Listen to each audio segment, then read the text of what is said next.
Budget Committee of the Whole meeting to order.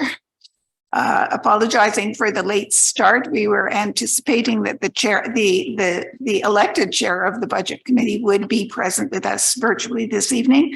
However, she has not yet joined. And I would also like to acknowledge that we are meeting this evening on the traditional, unceded, unsurrendered homeland territories of the Algonquin Nation. We are grateful for the understanding of the land that the Algonquin people have shared with us, and we thank them for hosting us as their guests. Moving on, if we could have a motion to approve the agenda with the understanding, please, that if Trustee Blackburn is able to join us during the meeting, we will take a break in an appropriate time to include her remarks. And Manager Guthrie has just asked, is D25 on the virtual people? Is that Trustee Blackburn? Through you, Madam Chair, that's going to be somebody from one of our union partners. I'm sorry, I can't hear you. Through you, Madam Chair, that's going to be one of our union partners. District 25 is the OSTIF number for our district. So that is not Trustee Blackburn. Maybe D25 could identify themselves. They have now. Okay. And so, Trustee Lara, I believe you were the first with your hand up to move approval of the agenda. Is there any discussion on the agenda? Seeing none, I will call the question on the agenda. All those in favor? And those opposed? Motion is carried. Are there any declarations of interest? And seeing none, we are not able to have the chair's remarks here this evening, but we can proceed to, and we have no delegations, but we can proceed to item 7.1, the discussion items. Report 23-006, the 2022-2023 revised estimates. Madam Director.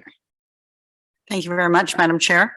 I'll give an introduction maybe to all three items on this agenda. So the revised estimates are on this agenda this evening, and for your information, they were received by the Audit Committee last week. In addition to the revised estimates, we have a report on the budget process for the upcoming school year, and we have a report on academic staffing for the upcoming school year. And I would say that all three of these reports are a continuation of our ongoing orientation, and in this case, our in-meeting learning. And so we've provided a lot of detail about how the complicated process of education finance and academic staffing work, and hope to build a foundation of knowledge. These are all discussion reports, so it's a great opportunity for question and answer sessions. I'd like to acknowledge the work that's gone into the reports by Superintendent Gerwa and Manager Adamthwaite, and Superintendent Hall and Manager Lemeister, and the incredible team of individuals who have supported their work. We are, when we look at the revised estimates, in pretty good financial shape for the current school year. As we look ahead, we are at a point in the year where we don't have information in detail about provincial transfer payments.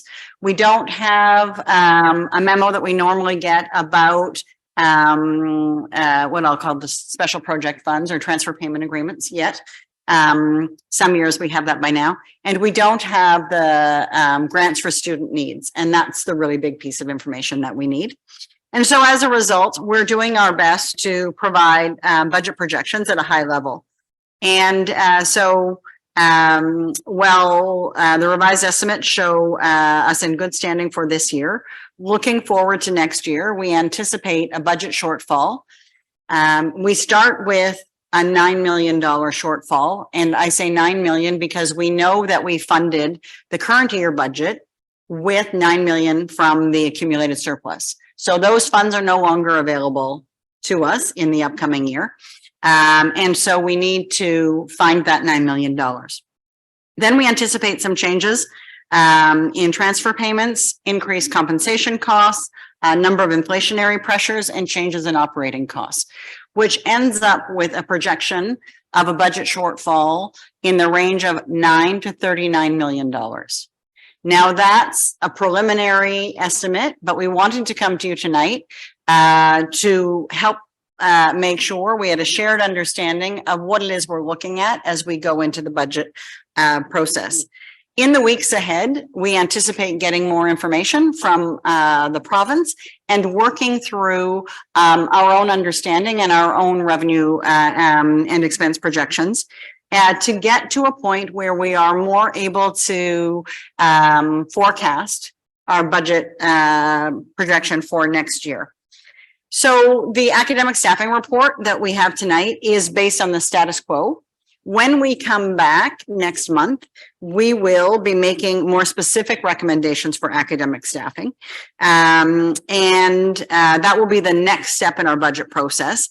At that time, we hope to be able to give an update on what we know from the province, have more information about transfer payments, and a little bit more about timelines and decision-making in the next step. So hopefully tonight, these three reports help us to, one, understand the financial situation, two, understand the timelines and process in budget decision-making, and three, understand the complexity of academic staffing and how that fits into the budget process and what the difference is between some of our contractual staffing and discretionary staffing. So that's a very high level overview. We have folks with much more practical knowledge who are going to speak to you about the details of these reports. So I'm going to turn it over to Superintendent Garois and Manager Adamthwaite, who may want to join us at the table to talk about the revised estimates as the first item. Thank you very much. Thank you, Madam Director.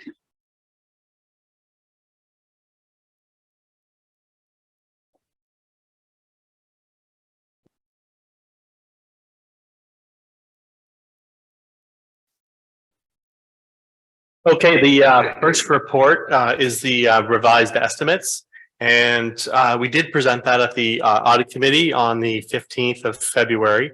And basically, there is no change in our financial position based on what we did for our initial budget.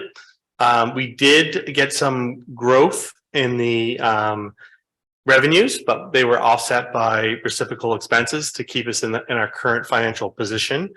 So what we did was most of that expense was student enrollment growth of about, I think, 1% or a little over 1.5% that drove those numbers. And so that reciprocally required increased teacher costs.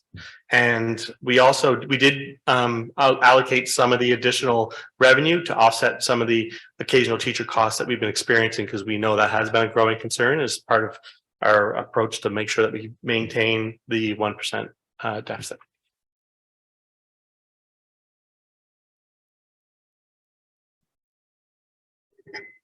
Are there any questions for AD Giroir with regard to the revised estimates? I know that some of you did have that opportunity at audit committee when we looked at these, but are there any of our non-voting representatives or nobody virtual?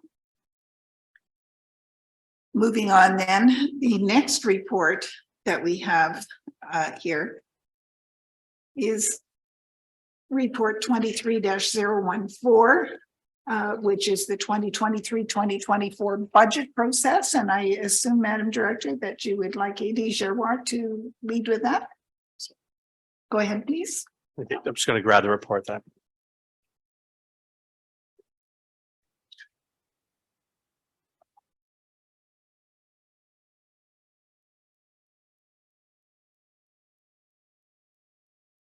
So I'm not exactly sure how we're going to do the training session with the PowerPoint slides, but they're basically will cover this report in more detail. So I'm going to turn it over to Terry to start the PowerPoint presentation and go through the budgeting process. It'll just take us a minute to get the PowerPoint. But I might as well just keep talking for a minute then while you get that up and running. But basically the PowerPoint presentation is going to walk us through what you guys can expect for the budgeting process this year and highlight some key dates. As well, it'll talk about what in a normal budget year would be considerations for when you're doing up the budget, and then it will specifically identify a few key considerations that we're thinking about this year that are driving that $9 to $39 million variable range that we were talking about, that most are beyond the control of board. Thank you.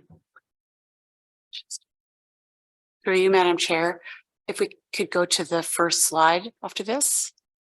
So we're going to, the annual budget process is what I'm going to be covering this evening. Yes, can you hear me? Sorry. Will do. Thank you. So tonight we'll be covering from a budget perspective 4 key points. We're going to look at the main funding sources that we receive from the ministry. We're going to look at the budget process. We're going to go through the timelines, and then finally we're going to look at budget considerations. And then my partner manager of PCL will review the academic staffing process. So if we look at the first slide, which goes over the funding. So there are several different kinds of funds that we receive from the ministry. One of them is the largest source of funding, and that's called the Grants for Student Needs. Otherwise, we usually refer to them as GSNs. 2 of the main sources, although there are several other, including transportation and other portfolios to provide funding for programs. The 2 major sources of funding are the Pupil Foundation allocation and the School Foundation allocation.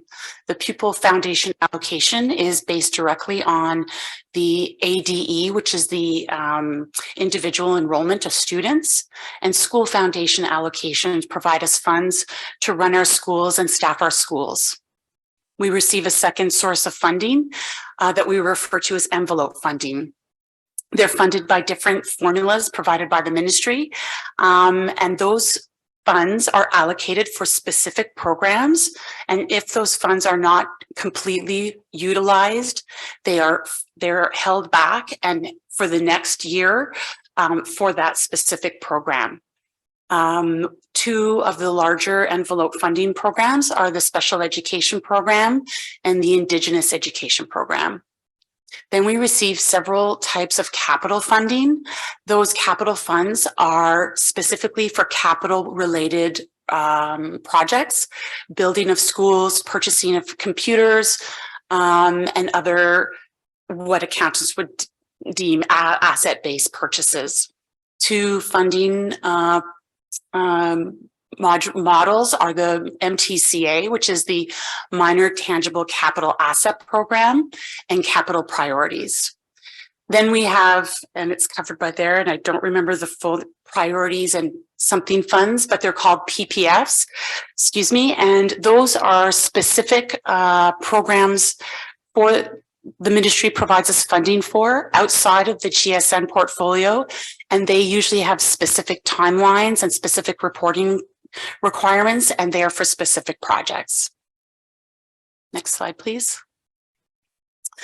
So I'm just going to open here so I can follow.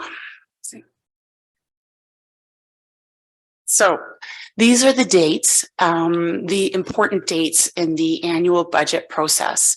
So tonight we're providing you with the first update on the budget development and academic staffing, and that will basically be an overview on how things are done and the process in which and timeline we do them. On the 27th and 28th, we have 2 more meetings, a budget process update and academic staffing update. And on the 28th, we have the approval of the academic staffing. On the 18th of April, we will have an update, including information on ministry grants. So hopefully by that time, we are expecting to receive the document that will provide us guidance on what we can expect to be funded by and how the funding will be distributed. And then on the 23rd of May, we will have a budget process update. The 31st of May, we will have our presentation of the staff recommended budget. And then on the 6th, we will begin our public delegations and budget debate will commence. On the 12th, we will continue that debate and have a third date if required. And then by the 23rd of June, we should have the budget approval of the staff recommended budget. Next slide, please. So every year there are several items we use to develop our budget, and these are our budget considerations. Firstly, we look at the board strategic plan. Then we look at pending education funding issues that we foresee. We have to take a look at the current financial position of the OCDSB.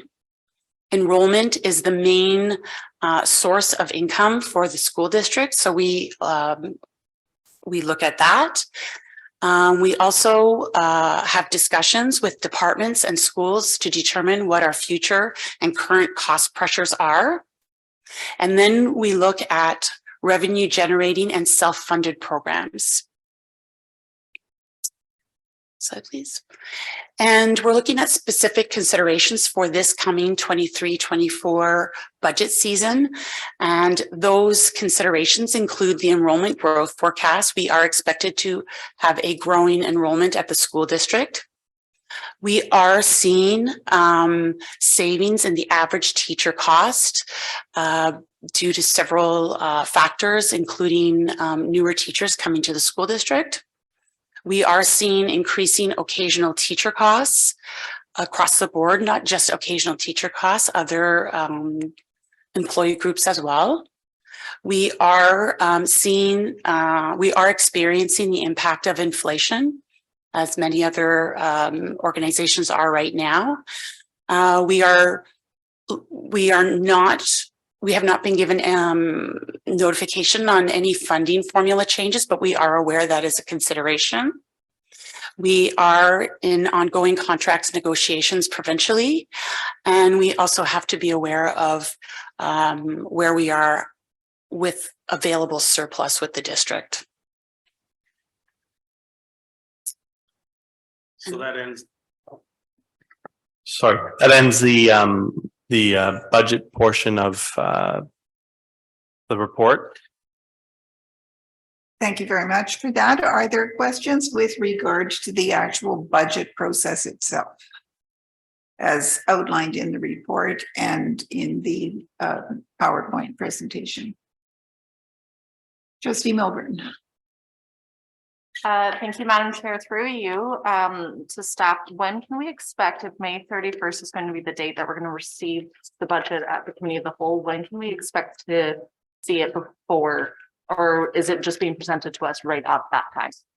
I don't know who wants to answer that. So it will depend in part on when we see the information from the province. We generally try to get the information out before. With budget, it's usually the Friday prior. There are some years where we've had to walk the information into budget, which is part of the reason why we have a presentation evening, and then we have a bit of a time delay between that meeting and when we have delegations and start deliberation on the budget. So we'll make every effort to bring it to you as soon as we can. But once the province releases the grants for student needs, the finance department needs at least 2 weeks to go through the technical papers, apply that, and then come forward to the senior team and talk through what the implications are and changes. We'll be working in parallel, but there's some reconciliation that has to happen. Okay. All right, perfect. Thank you. That's all my questions. Trustee Bell, go ahead, please. Thank you. And through you, can you hear me, Chair? We can hear you very well. Great, thank you. I was wondering when if there are planned outreach and consultations associated with the budget, and if trustees, what are the usual protocol around trustees engaging their community on the upcoming budget and when that would take place. Thank you. Madam Director. So I'll start, and the superintendent or associate director can jump in. I'm going to start by saying that we are currently engaged in a very broad consultation for the strategic plan. And I say that because we've got open-ended input on a wide variety of topics. So that is very helpful in informing our thinking as we go through and providing some guidance about key areas. The associate director can speak about some of the specific strategies in here, and as some trustees will know, not all, that we have used trustee zone meetings in the past as a forum for those trustees who hold zone meetings, and supported them and provided some information, but I'll turn it over to the associate director. So we haven't scheduled any public consultations outside of the presentation, the dates that we provided here. But we have in the past engaged the public through various forums like the zone meetings and whatnot. So I guess we can maybe work through the committee of the budget to identify any of those types of requirements and get them appropriately scheduled in. Through your chair, just a quick follow-up. And do we also have meetings scheduled with our committees on the budget to hear directly from them? So for example, I know ACE is usually, the Advisory Committee on Equity is usually very interested, and the Indigenous Education Council. So we do have representation from those committees on budget committee. And so we hope that that starts a process of some liaison between the committee member and the committee to make them aware of the process and timelines. And certainly for some of those committees, there will be an opportunity for discussion of some of the pieces should they wish. We can deal with that either through the superintendent, who's the lead with the committee, providing them with updates. And if they want to include that as agenda topics, some of them do and some of them don't, we can see when and where there's a need for additional support. But we definitely can provide the information and resources to support that conversation. Next question from Christine Moulaison, who is here for OCASC. Thank you so much. Just touching on what Trustee Bell was talking about, if you do want to reach out to the parent council community and the school council community and get some feedback in that regard, we'd be more than happy to have anyone from the board speak at OCASC at any time. Feel free to reach out and we would be more than happy to accommodate that at any time. Thank you. And thank you for that offer. Are there other questions with regard to process? And I am not seeing it. Oh, Trustee Lara, go ahead. Thanks. So I know that we're a little bit late getting some of the key details from the ministry. In years previous, when they have been late to give us the details, they sometimes push the date out into August. At what point, I'm getting some feedback, at what point do you think it is appropriate for us to start looking at additional dates past June? How late can the ministry be in getting us these numbers before we have to change the process? Is, I guess, the crux of the question. I'll start and then the associate director and manager can follow up. So there are, and we'll see this in the next report, there are some budget decisions, particularly around academic staffing, that we have to make at this time, regardless of the timing of the provincial transfer payments. So, and that is normal. So we always have to make academic staffing decisions, whether we have the information or not. So like any budget, that's based on our best forecast. And if we take a look at tonight's revised estimates, we'll see that we're pretty good at forecasting. But there are contractual timelines there in our collective agreements that require some decision making. And then there's the timelines, and the manager and associate director can speak to the timelines for decision making and submission of a budget to the province.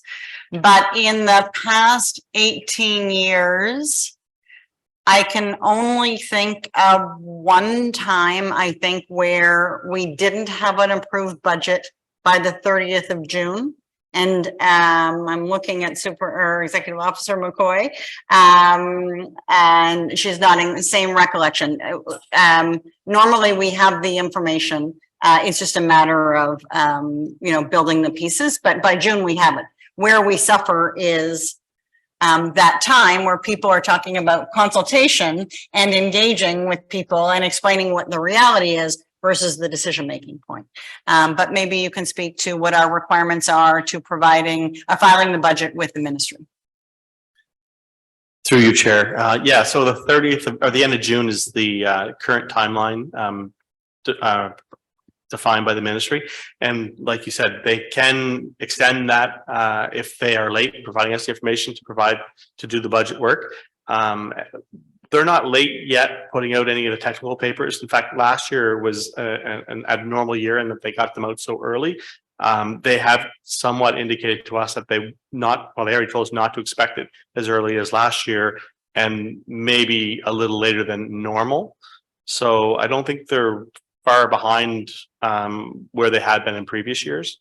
And so I think right now we can expect that the 30th of June timeline won't change. All right, thank you. Do we have any other questions? And I am not seeing any. So thank you very much, A.D. Giroir and Manager Adamswaite, for that presentation. And we will move on then to item 7.3 on our agenda, which is the academic staffing report. And welcome Superintendent Hall and Manager Lemestre to the table. Hey, good evening. Thank you for having us this evening. We will get right down to business because we know we have a lot to cover here tonight. So I will start by having Manager Lemestre go through the presentation that will act as the PD portion, if you will, of tonight's conversation. And then we will shift over to the report, which you have before you this evening. So with that, thank you. And through the chair, if we can start off on the first slide, as the director mentioned earlier, academic staffing is one of the earliest pieces of the budget process. And through that, we staff all of our school-based academic positions, so classroom teachers and other teaching staff. And we also, at the same time, look at our principals, vice principals in schools and centrally assigned, because some of our vice principals have a teaching portion associated with their position. Our academic staffing represents, it's a little over between 60 and 65% of the annual budget, which is $626 million. Additionally, there's about another $179 million that's allocated to administrative and support staffing. So for this evening, we're going to focus on the teaching staffing. Next slide, please. Okay, in terms of roles and responsibilities for academic staffing as part of the budget process, we look at the role of trustees, the role of senior staff, and the role of our school principals. So academic staffing is included as part of our annual budget approval process. And the trustees, you are responsible for looking at the total staff complement in each employee category. So for this evening, we're going to focus on that teaching or academic staffing category. The role of senior staff is to establish the necessary positions and arrange for the deployment or allocation of those teaching positions throughout our district. And finally, the role of principals is essentially through school staffing assignments. We'll go through this in a little bit more detail on another slide, but they're required to set up their school organizational charts and timetables within their school based on allocations that we get from our planning team here at the OCDSB. Academic staffing is done at an early stage in the budget process. And it's important to understand that our academic staffing approvals can affect the flexibility that the board will have later on with regards to other areas of staffing and budget. Next slide, please. So this slide is a little more difficult to see. Academic staffing is informed by a number of compliance areas and also vision in terms of the strategic plan that we have in place. As the director mentioned earlier, our collective agreements set out specific staffing formula in some cases. And there are requirements for certain teaching assignments and preparation time, for example, in our elementary teaching collective agreement, and the qualifications that the staff are required to have for those academic positions. Regulation 132.12 sets out the class size regulation and the formula that we must work within when we are staffing individual schools and looking at a district average. And we'll highlight that in another slide.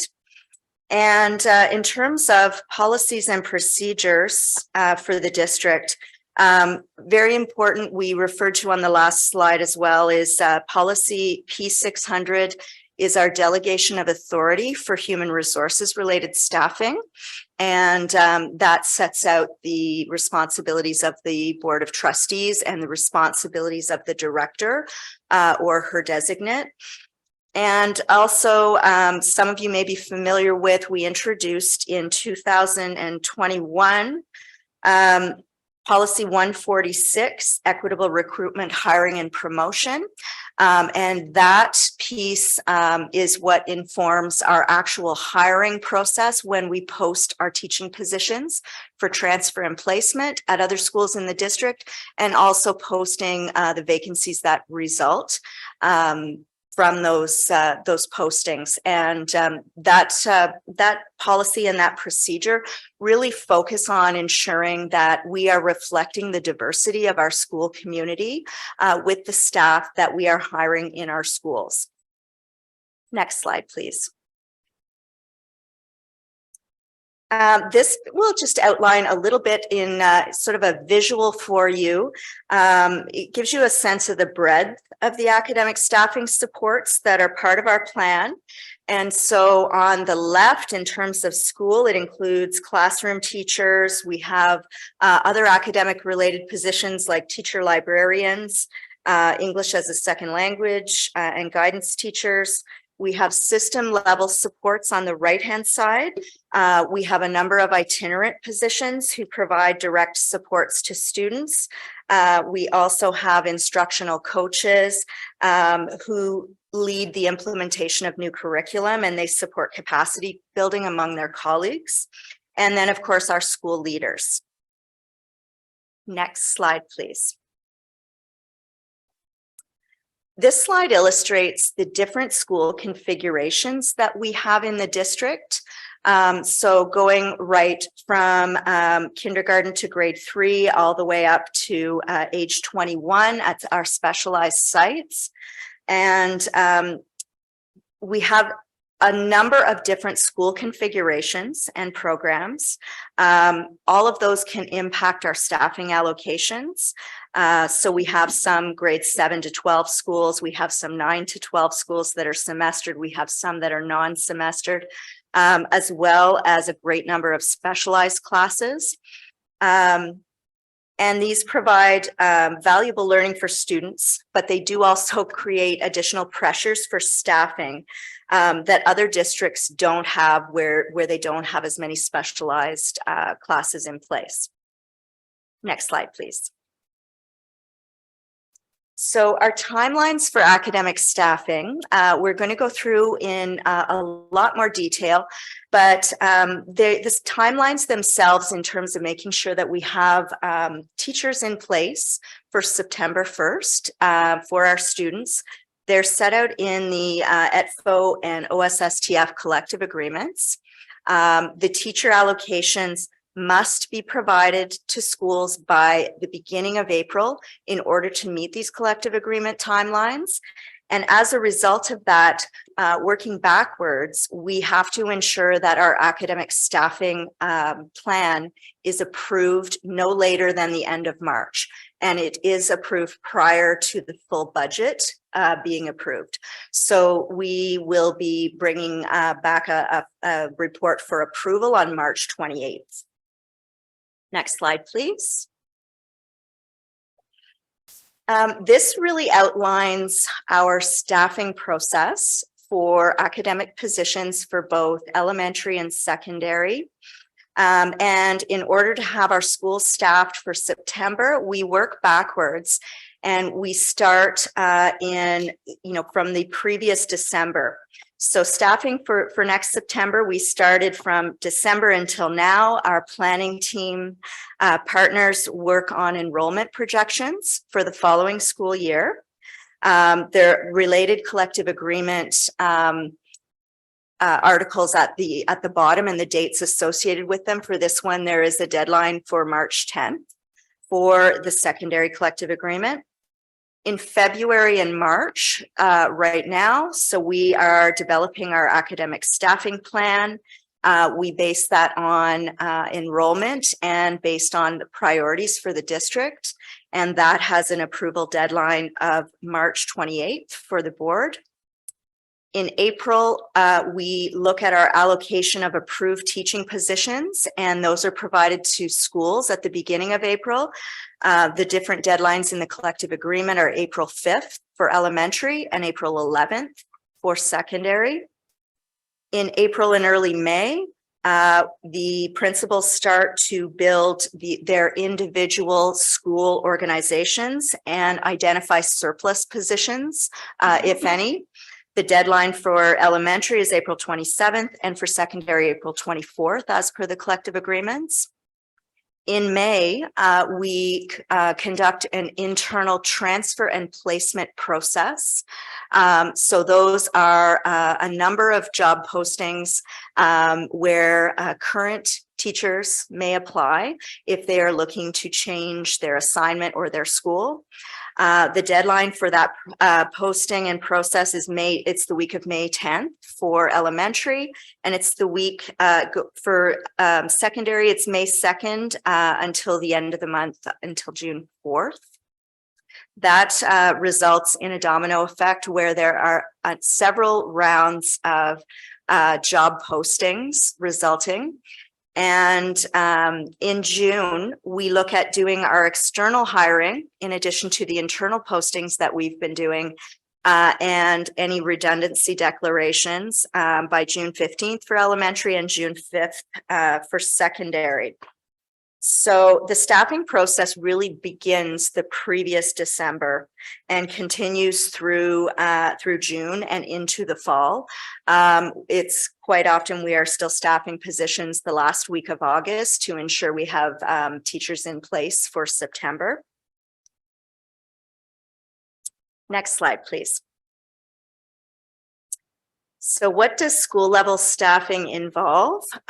So from the perspective of our school principals, creating classes and timetables.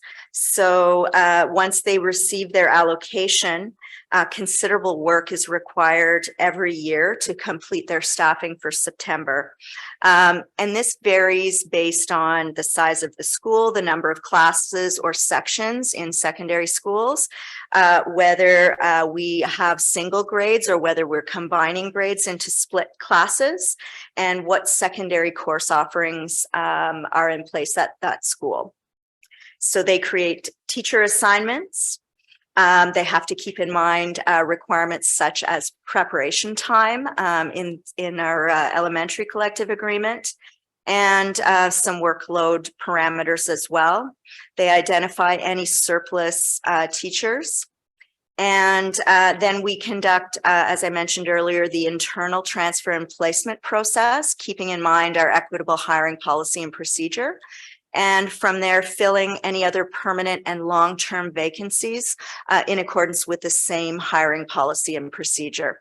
The principals also, with planning, monitored class sizes and changes in enrollment, and often we will have to look at adding sections or adding different classes if there are fluctuations in student enrollment. Next slide.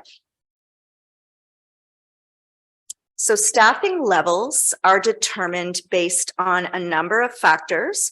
So the class size regulation from the ministry that I referred to earlier, our collective agreement requirements, preliminary enrollment projections for students from our planning department, and student and program needs, and as Manager Adamthwaite mentioned, available funding. Next slide. So academic staffing is essentially divided into two main parts. The first are mandatory positions that are required by the class size regulations or the collective agreement. So those are our mandatory positions. And the second are our discretionary positions where the board has discretion in terms of staffing levels. And we're going to go into those two areas in more detail. Next slide, please. So the current class size regulations set out under Regulation 132.12 for class size. There are some complicated formulas. The largest portion of our academic staffing are teachers who are assigned to classroom positions, and those are directly tied to enrollment and use the class size divisors provided in the regulation and the funding divisors included in the technical paper. So those are indicated on the chart, and it varies depending on whether it's a kindergarten class, a primary class, junior, or secondary. Between the two panels, we are looking at, based on enrollment projections right now, 2,240 elementary classes and over 9,800 secondary sections to support students. So we've put together what you'll see later in the presentation is numbers that are based on the current caps for elementary and the collective agreement provisions in secondary. Next slide, please. In terms of funding, it's provided based on projected enrollment by division or grade and the funding divisor. So for an example, the district right now, based on our numbers, we're looking at 9,000 kindergarten students approximately. The funding for that will work out to about 352 individual classes throughout the district. And so for academic staffing and the budget, we are looking at 352 full-time equivalent teachers. Next slide, please. We do have some collective agreement provisions in the ETFO contract. And they provide for a staffing resource who is a member of ETFO, so a teacher who works with our People, Culture, and Leadership Department and our planning team as a full-time release as a staffing resource. The collective agreement also provides for a half-time health and safety representative from ETFO. Next slide. A little bit more complicated for the secondary collective agreement. For basic classroom staffing, there is a provision in the collective agreement with minimum staffing for grades 9 to 12, other than e-learning credit. And it's consistent with class size regulations.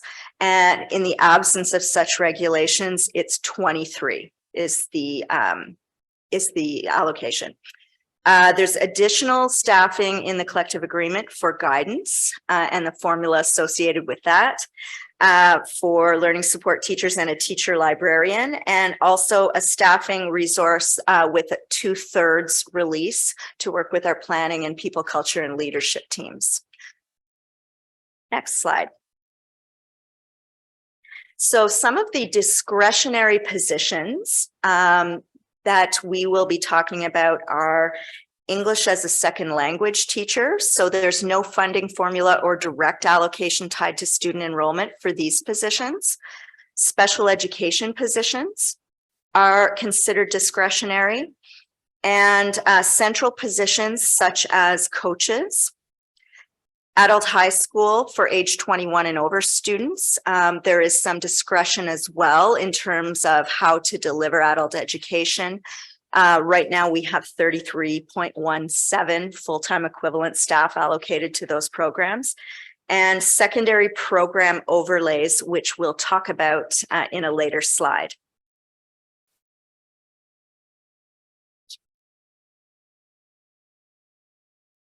So a summary of elementary teaching positions in terms of our current allocation. So what we have in place for this year, we have 2,669.34 FTE, which are mandatory positions that are either required by legislation or required by our ETFO collective agreement. For discretionary positions, which is where we will generally focus for any academic staffing discussions related to the budget, are 635.56 full-time equivalent. We also have support for students funding, which we indicated in our report. We are not certain whether that funding will continue for next year. And we do have 21 FTE allocated right now for the SSF, but we're not sure whether or not we can rely on those 21 for next year. So a total of for elementary of 3,325.9 full-time equivalent positions. For secondary, again, the mandatory, we're looking at 1,456 FTE. For discretionary, 232.5, and the secondary allocation through the Support for Students Fund is 11 FTE. And again, we have indicated that separately because we do not know if we can rely on that funding for next year. Next slide. So you'll notice in the appendices to the academic staffing report, we refer to, we have a line in there for needs positions. We currently have 31 FTE at elementary and 6 at secondary for needs. This is an amount that's budgeted that we use to address timetabling issues. For example, if we are getting to the point where we're reaching our maximum class size, we may use some of the needs allocation FTE to add an additional class to a school. We will sometimes use that to increase the full-time equivalent for a position to assist with recruiting hard to fill positions. So French teachers might be an example where we would do that. And also to provide additional support to schools on an as-needed basis. So throughout the school year, we don't necessarily use our full allocation for needs at the beginning, but we keep some sort of in our pocket as needs arise throughout the school year. So principals and vice principals. So as we mentioned, we don't, the reason that we bring principals and vice principal allocations forward at the same time as our academic staffing report is because we do have vice principals who are allocated. Some of them have a 0.5 teaching assignment associated with their positions. Not all elementary schools have a vice principal. Some of them are single administrator schools. So there's not much flexibility there in terms of staffing for those schools.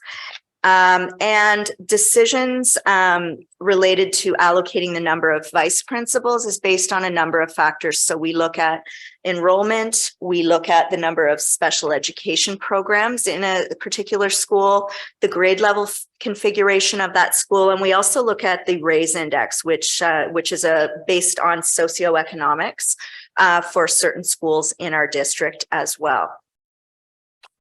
When we open new schools, we also look at our allocation for the principals and vice principals assigned, where we normally bring a principal position on board prior to the school opening because they will be required to staff the new school. And so quite often that's a partial FTE that happens partway through the previous school year. So our current allocation for principals and vice principals is shown on this slide. We have overall 114 and a half principals for elementary, 27 for secondary. We have centrally assigned principals as well, and you can find that information in Appendix C of the report that was submitted. We have 9 centrally assigned for elementary and 6 for secondary and various assignments. For vice principals, again, we do have a partial allocation. In some cases for elementary, it's almost 60 FTE, and for secondary 50. And we do have 1 centrally assigned vice principal for the district. And the last slide, in terms of next steps for approval for academic staffing, the CAL budget discussion report that we're presenting this evening is the first step. The action report is going to be coming forward now on March 27th, which is a Monday evening, and must be approved by March 28th. If we do not have an approved allocation for academic staffing, we will be unable to meet the timelines required in the collective agreements.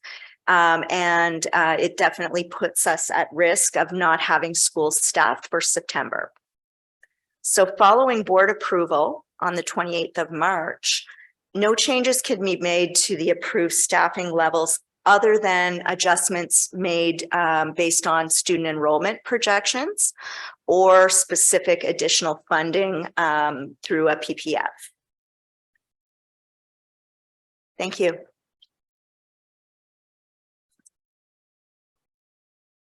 And thank you very much for a really good slide presentation. Will that slide presentation be made available to all trustees following the meeting and our non-voting representatives as well? Yes. So are there questions? It was a lot to digest. We'll go first to Trustee Nash.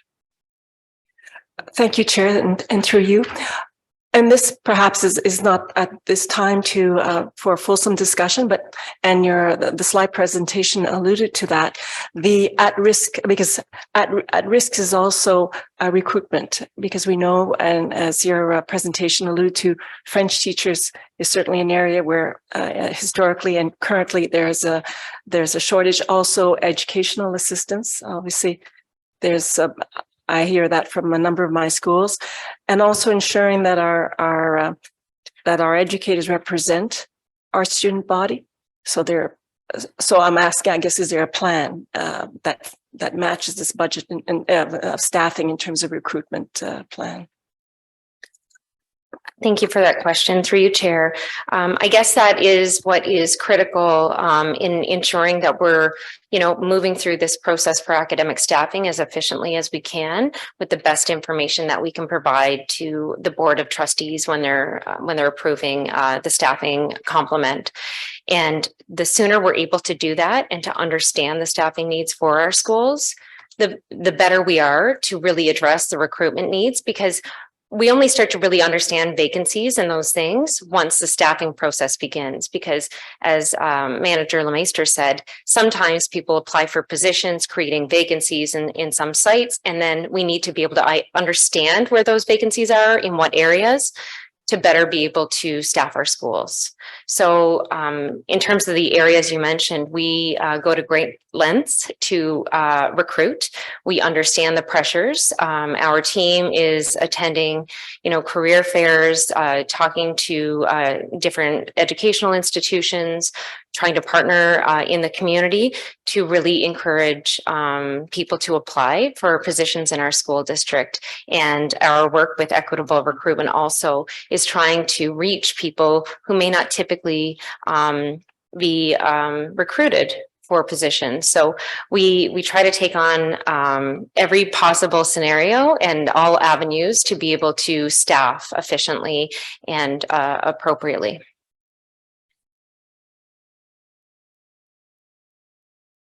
Is that it, Trustee Nash? Sorry, thank you. Moving on then to Trustee Lyra. I saw a question from Trustee Dixon. Why don't we take that one first? Trustee Dixon, then. Is your mic on? Thank you. Through you, Chair. I'm just wondering, I'm looking at the stats, and how do you, within the school, like with our teachers, how do we promote racially marginalized teachers, like a transgender teacher or an LGBTQ? Because when I look on here, I see like the numbers doesn't seem to align, match the need, right? Because there's a lot of racialized schools, and when you go in, it's not jiving. So why can't we, instead of looking outside of our school, we have teachers within our schools? Why are we not bringing them up into positions that they can help in those marginalized schools? I guess that's what I really want to know. Thank you for that question, through you, Chair. I think one of the things that's really important for us is to build staff so that more staff want to step into those positions. And I think right now what we're seeing is a lack of diversity in our schools. And with that, I think we got to build the confidence of our employees to be able to step into those positions. And like you said, create conditions so that they are able, they're confident, and they feel empowered to be able to move into those roles. So with the academic staffing process, the other challenge is there's collective agreement requirements, there's qualification requirements, and there's other pieces that make it more complex than if you were hiring outside of the academic staffing portfolio. So I think your point is right on, and I think that we need to do more to make sure that people who reflect the diversity of our students are in those positions, and certainly are teaching in front of our students. And you know, in our schools that represent diversity, and in all of our schools, because there's diverse students everywhere. There may be less of them in some schools, but it's critical, and we need to do that work, and we're not there yet, but we certainly need to keep pushing towards that. Sorry, I think I don't agree, because I mean, we have 113, or there's 70, like, you know what I mean? Like, it's not making sense, because you have teachers that are out there teaching 10 years, 12 years, and you're saying they're not qualified or ready yet to move up. Like, I'm not understand, like, it's not making sense to me for some reason. Like, it's just not making sense to me. To clarify, is the question, like, what are we doing to see more promotion of teachers within the system into department head and PVP roles? Yes. Okay. So that's not specific to academic staffing, but maybe you could talk about some of the recruitment strategies we've used in the last year, and some of the intentional reach out we've done with diverse employees. Thank you. So through you, Chair, I'll start, and I'll offer Manager LeMaistre to talk to that.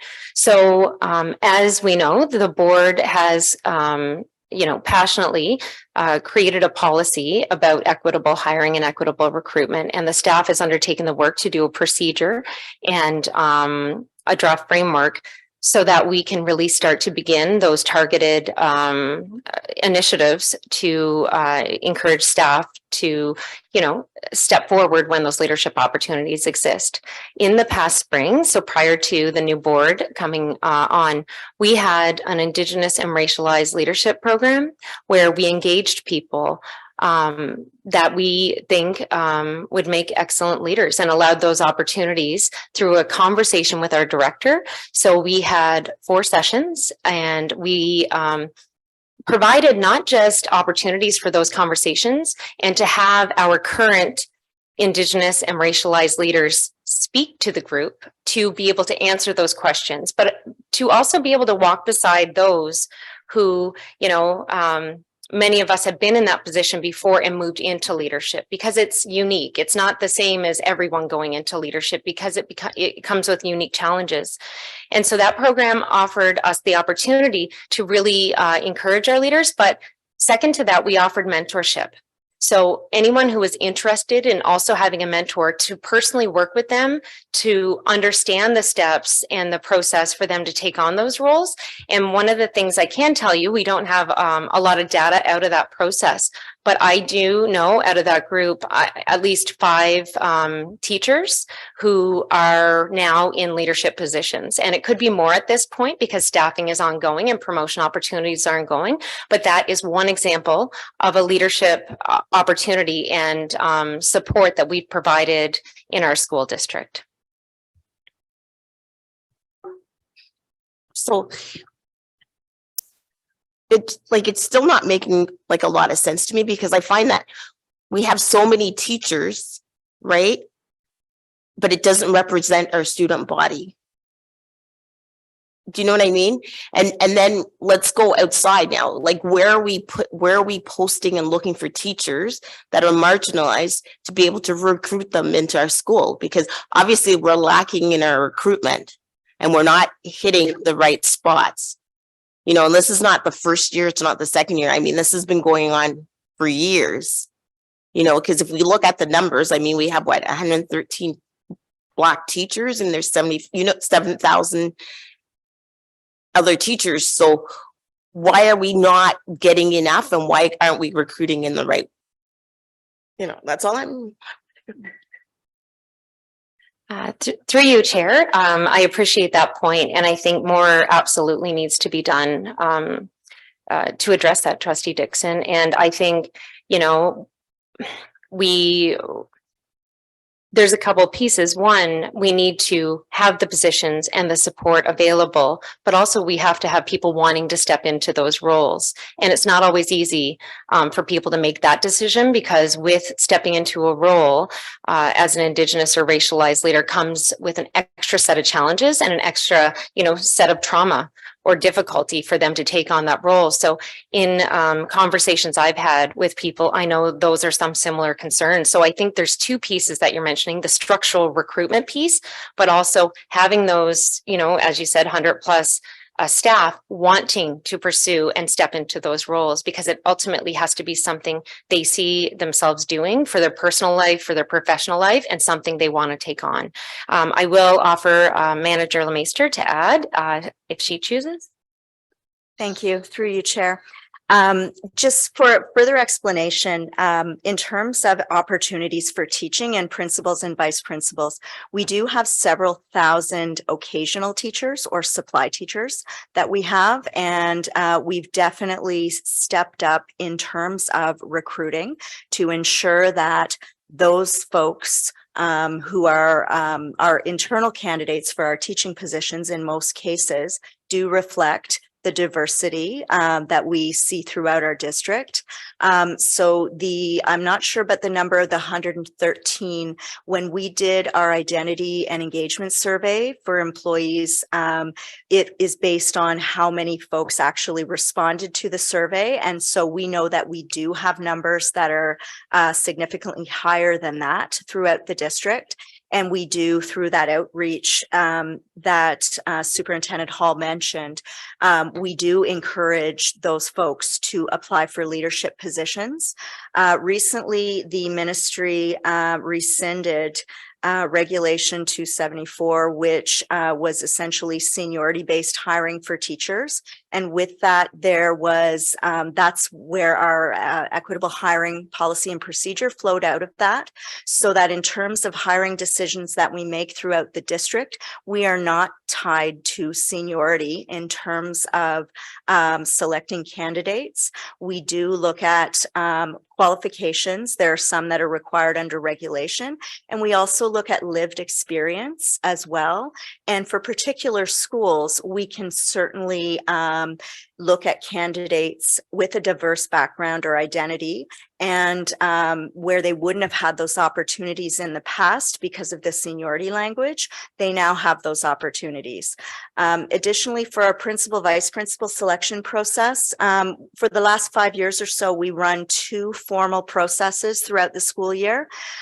We've encouraged diverse candidates to apply, and we now use a voluntary identification survey so that we are able to better measure who is applying and whether or not they're successful. And we can take a look at what step in the process where they might need more coaching or support. And so we're able to sort of better inform some of our programs and our practices to support those applicants. Thank you. And I'm beginning to accumulate a longer speakers list. So I have right now on my list, Trustee Lyra, Susan Gardner, Trustee Jenkins, and Terry Warner. So over to you, Trustee Lyra. Thanks. Okay. So you have 450 positions in special education in the elementary panel and 116 special education in the secondary panel. Are those numbers presuming that we keep the special education systems class model without any changes? Through you, Chair, that's a great question. And one of the things that I will focus on when we get to my report. But the way in which the report is laid out before you and the connected PowerPoint this evening is at this time, because we don't understand the full ramifications of our budget reality, we have left the staffing for those discretionary positions status quo for tonight. So we are hopeful that when we come back, well, we need to come back with a recommendation for the board so that they're able to make their best decision at the time. So the answer is yes, it's based on this current year. So everything that's in place now is what you're going to see as, you know, if you will, either a permanent or a placeholder for those areas that we're yet to be able to determine staffing for. So if the report comes forward in March with a recommendation that we hold the current model for special education, and a decision is then made further down the line that actually we want to go full integration or actually want to change the model in some way, is that an option that we have, or would we have to push it off a whole school year? So through you, Chair, I will offer others to provide input because that's a very complicated question in terms of process. But what I'll start with is this. If we approve this for this year, we need to carry forward with the staffing plan we have that's approved by the board, period. Now, if we're looking at making program adjustments, and that's a great question when it comes to when we take a look at discretionary staffing, because if we see areas that we think we can create efficiencies, or maybe we can shift priorities or whatnot to reduce staffing in a particular area, that might mean we need to adjust a program as well, or maybe not offer it as holistically as it is offered, or maybe to make adjustments. Or as you said, if the board, feels that we need to move towards a different model for delivering education, such as special education or other areas, that needs to be a longer term process because we have policies and procedures in place in terms of program reviews. So we would have to undertake that work, and that wouldn't, I may be speaking out of turn, but my understanding is that work couldn't happen right away, that we would have a longer trajectory to be able to work with our, communities and schools to determine that program change. Perhaps the director could comment. Thank you. I think we will do our best to bring you back recommendations at the March meeting that can be implemented for September. And one of the reasons we have this kind of timeline is because of the amount of work that has to happen to staff a school.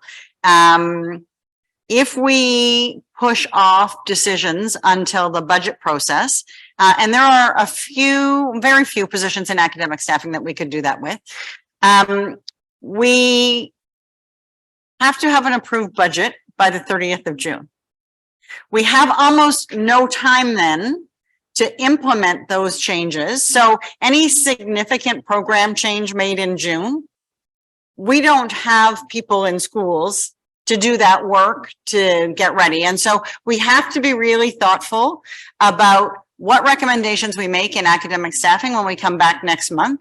And if, for example, we are working with a particular financial target at academic staffing, and we decide, we can achieve 20% of that through academic staffing, that means that 80% of that target we'd be looking at in the rest of the operating budget. And so we'll really work through making recommendations, but that's why tonight we thought we would come and speak to you about the process and the timelines and the complexity, and to start encouraging a conversation about if we have to make changes, what's the thinking that we're going to bring to doing that? Because we know that no change is easy, but it is easier if we have time to think through the implementation and make sure that staff are prepared for that in September. Anything further, Trustee Dara? Oh, yes. So based on what you have said, that we have policies and procedures and that changes would take time, does that mean that we're not going to be trying to make up the bulk of our savings out of the special education budget? So through you, Chair, what we're doing, as the director has shared this evening, is we've already started the work to take a look at the areas, the pockets that are under the discretionary staffing budget, to see where we might be able to make some efficiencies or changes, respecting the timelines that we have to follow. So for example, if we're taking special education as an example, just say we decided, or we could make a big program change.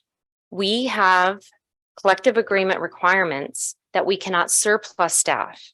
So if they're in a current position, we can't move them beyond April timelines. So those decisions would have to be made pretty quickly. So what we have been doing and what we continue to do is to be able to look at areas in the discretionary staffing portion of our academic staffing that we can come forward with as much confidence as possible in March, so that you're able to make a decision as a board. So as you see, under those areas are things like ESL, special education, central positions. So all of those discretionary positions, or those buckets, if you will be looked at for efficiencies and to see if we need to make reductions, where they can be made.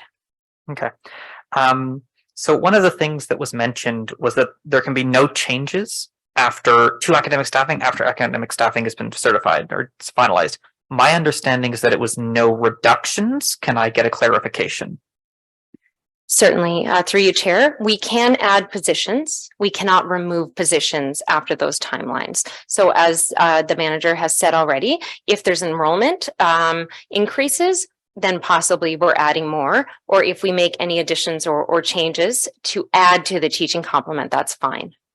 Okay, so if there's enrollment, we can add positions. If there's policy changes or decisions, can we still add positions?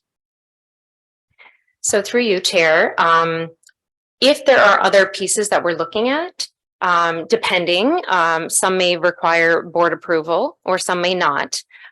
We can certainly look at that depending on the program change that we're looking at and the timeline and trajectory for that change. Okay, thanks.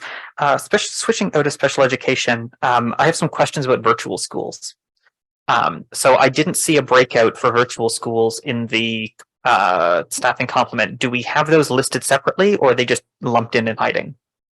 Through you, Chair, they are lumped in and hiding. So they are in the regular academic staffing because they, by virtue, function the same as our in-person schools, and same with the administrative complement for those schools. Okay.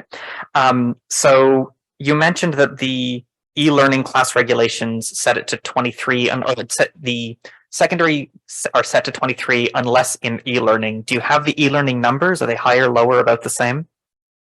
So through you, Chair, I am not an expert in terms of the e-learning program, but the e-learning program is not the virtual school.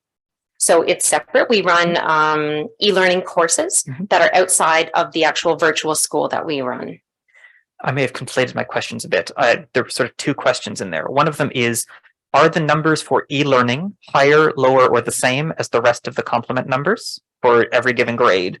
And then the second question that was hiding in there is, are the e-learning numbers higher or lower than the general high school secondary numbers? Okay. Through you, Chair, I will let my expert, Manager LeMaster, respond to that question. Thank you. Through you, Chair. The regulations for class size are different for e-learning credit courses.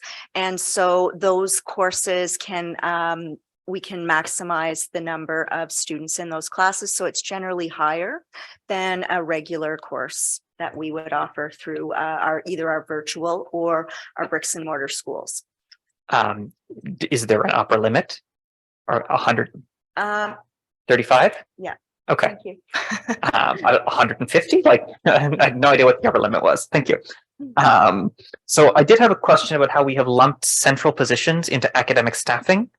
Those don't feel very academic staffing to me, and I was wondering if you had a clarification. So through you, Chair, I will start. So many of those positions that are central are teacher positions, are teaching positions. So they have to come at the same time because they are part of that teaching complement. So we present them all, whether or not they're required enrollment-based positions or discretionary. Due to the timelines and the collective agreement process, for example, if we collapsed one of those positions, that teacher then needs to go back and fill either their position that's being held or get a new position. So creating that domino effect. So that's why we have to adhere to those timelines, and that's why they are in the appendices of this report. Okay, last question. I didn't see dots, and I'm wondering if those are designated educational teachers. And I'm wondering if those are in our academic staffing or if they're going to be coming up in the general budget.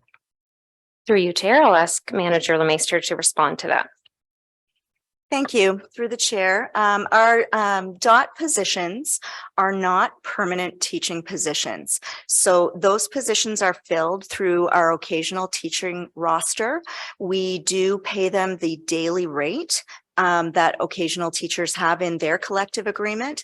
And what we do is we post those positions available at schools where we're basically guaranteeing them 5 days of work, but the nature of their assignment and the teacher that they're replacing could change from day to day.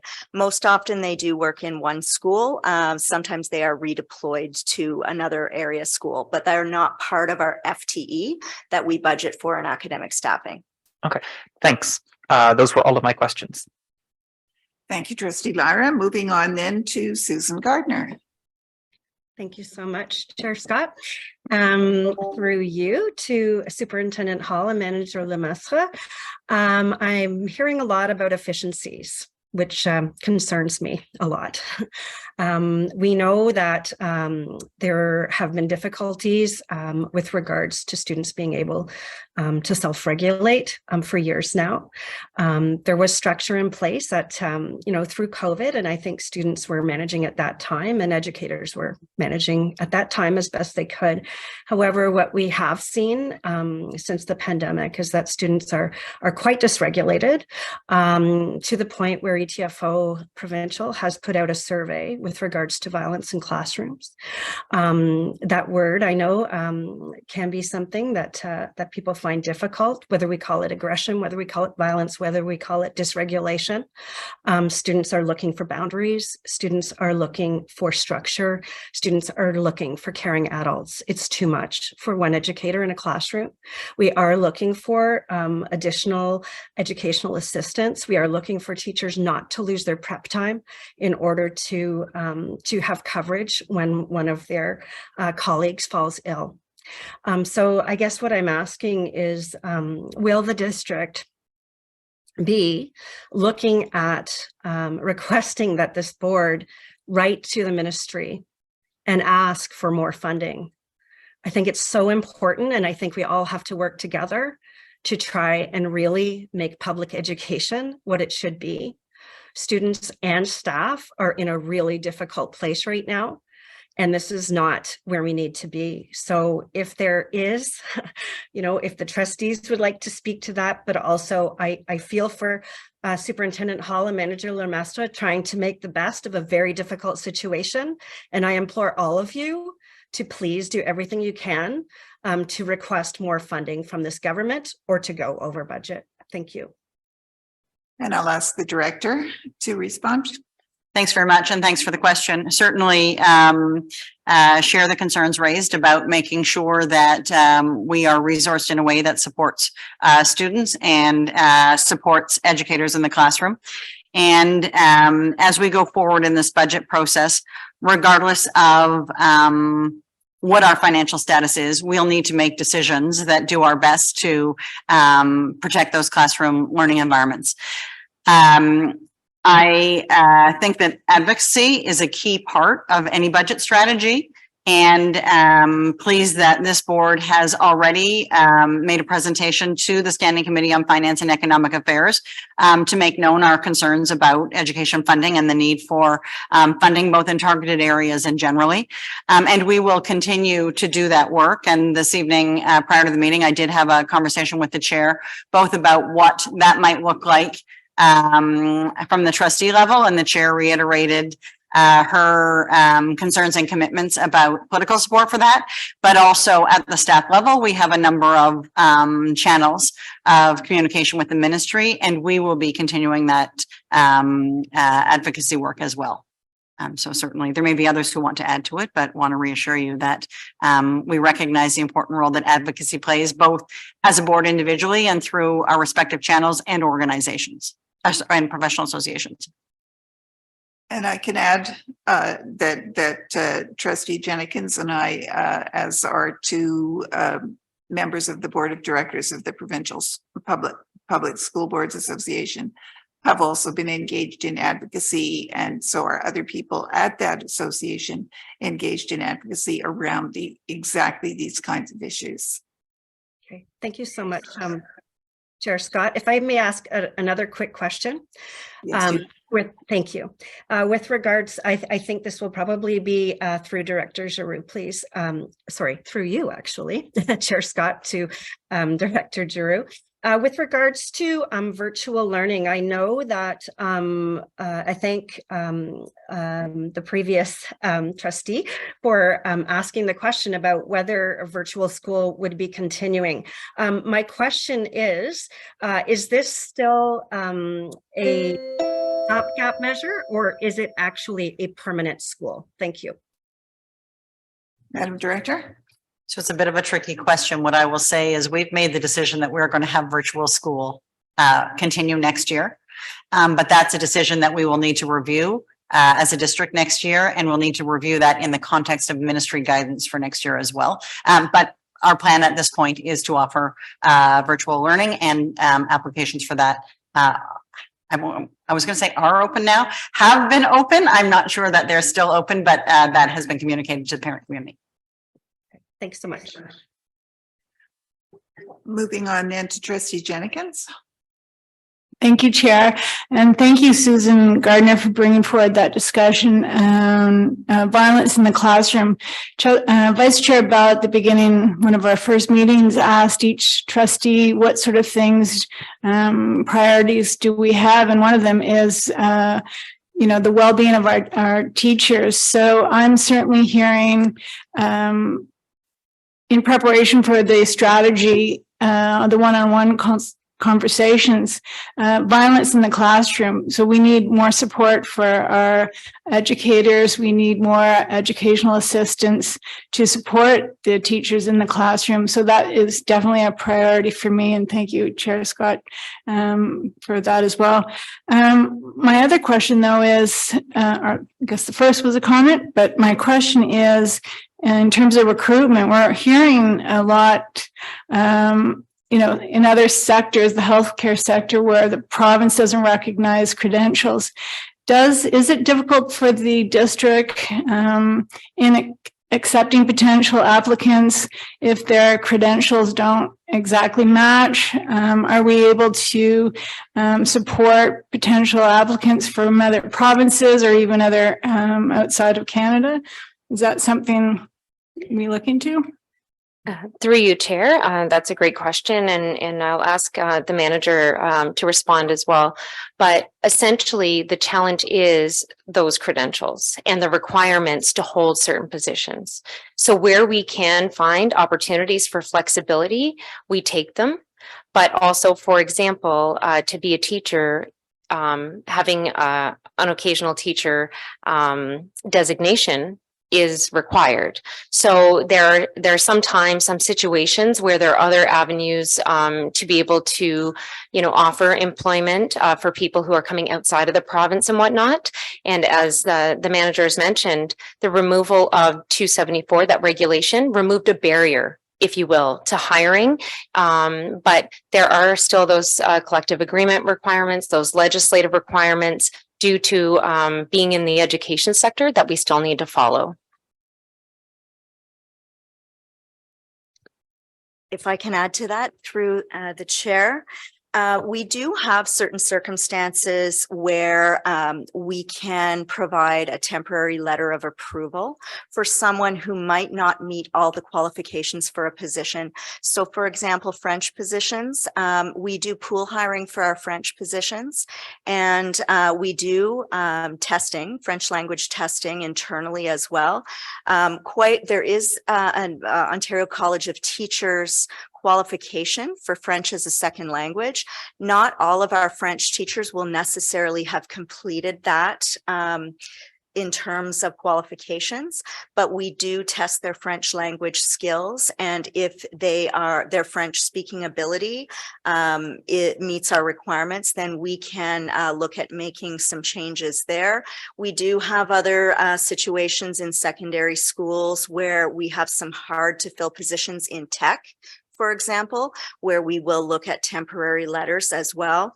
For teachers who are applying from other provinces, we have extended outreach to those applicants where we will help them navigate the process to become certified in Ontario, because it is a complex process.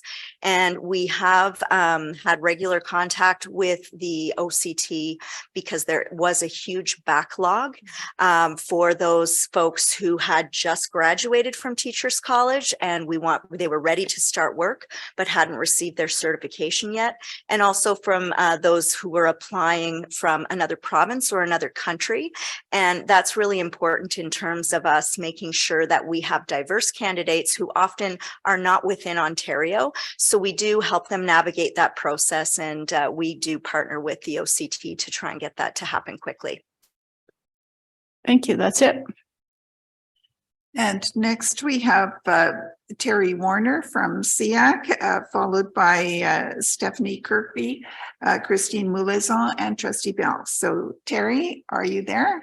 I am indeed. I've left my camera off just for bandwidth issues right now. First of all, congratulations to Director Giroux. I remember her when she was not a director and was coming up through the process. So very good for you, ma'am. As well to you, Trustee Scott, for stepping forward and taking the meeting. It's important that we stay on our calendar. I have a question regarding special education staff recruitment. And we've just heard that the Ontario College of Teachers has been involved with facilitating getting new graduates their certifications and paperwork. I also think my question actually may be too early in the process, but I will ask it, and it may actually be answered in later documents. So the first is about spec ed staff recruitment, and in particular for deaf, hard of hearing, and blind, low vision specialists. Just a comment, please. Where are we with refilling the pool of staff who are doing excellent work in our schools? And the second one is, what about release time for professional development in order to allow teachers, classroom teachers, to learn about students on the various exceptionalities? So I'll throw back to the floor, and as well, if this is too early in the process, keep it in the back pocket. Perhaps let us know a little later on. Thank you.